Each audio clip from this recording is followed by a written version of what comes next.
My name is Eli Rezvich. I'm Sergeant First Class, and my serial number is RA17058-218.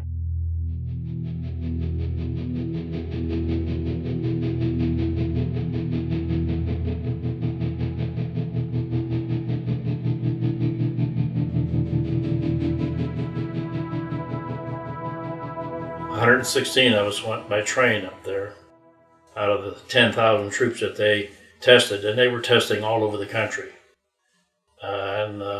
There were some groups up there already. When I arrived there, it was in May of 1942.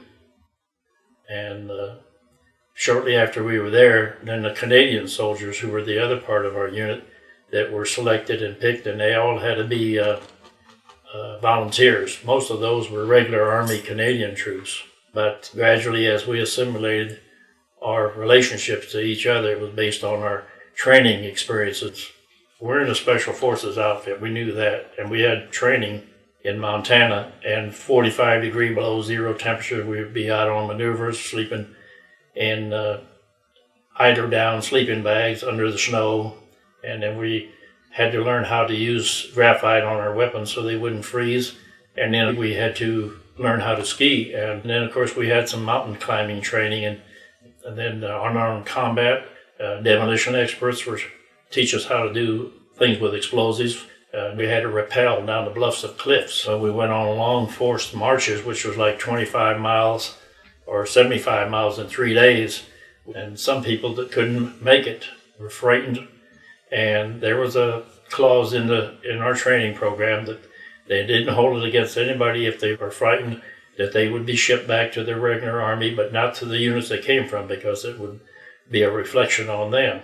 So they were sent back to wherever they came from, but not the specific unit. It was a matter of, did you have enough guts to do these things that we're going to ask you to do? When this unit was formed, it was the idea of President Roosevelt and Churchill.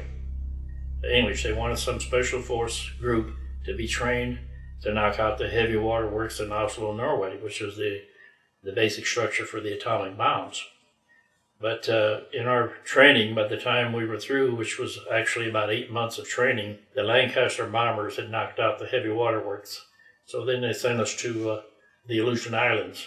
We went by train up through Canada, then back through the States, back all over, because they didn't want the enemy to know where we were traveling. And because of our name, we were called the 1st Special Service Force. The connotation was, in regular Army, Special Forces was not used as it is today. They were musicians and entertainers. It wasn't like, the 1st Division, 3rd Division, or 45th, or the Ranger, or the whatever. Everybody thought the 1st Special Service Force was a bunch of entertainers. Well, I guess we were, but not the way they wanted it. We were heading for the Mount La Defensia. That's where the movie The Devil's Brigade was made. And of course, Hollywood had us climbing that mountain in about 2 hours, and it was actually 2 days. And the morning of the 3rd day, we were at the top of it. And of course, then we had quite a firefight up there, because we were at the backside. And when the shooting was all over with, we had lost 510 men out of the 1,500 that was in the operation. The guy that I remember eliminating first was behind a boulder, and every time he stuck his head out, I couldn't hit him. So there was another boulder next to him, and it was this in front of him, and I would shoot at that, and the bullets would ricochet off of that. So when it was all over with, he was tore up with bullets that had been fragmented and scattered out. I mean, it's just like if a 45 bullet hits you and goes through flesh, it just makes a hole, but if it hits a bone, it flattens out. It makes a heck of a big splatter into a human being. Same way with these bullets that were hitting the rock. When they were shredded or fragmented, they just tore the dickens out of it. Of course, most of that was just bullets that were hitting him. And that's the first one I recall from that standpoint.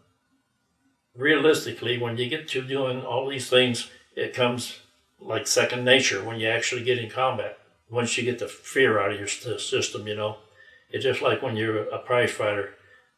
You're nervous before you get in there, but the first time he hits you on the nose, you forget all about it. You're in there for the kill the same way as he is. Then we had to go across the valley to Mount Mungo, which was another mountain that was the gateway, and we were up there, and we'd gone up after dark, almost dark, and I had dug into a position, and come daylight, the Germans had spotted me, and they were already firing mortars at me, and there had been a sliver of snow up there on top of the mountain, because this is November, and the sun shining in that snow, and I was looking at that thing, and all I could see was angel hands. I thought this was the end for me. I thought I was gone.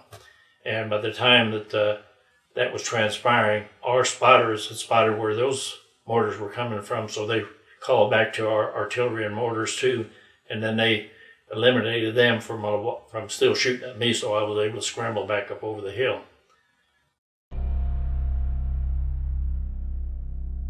Then we went into Anzio.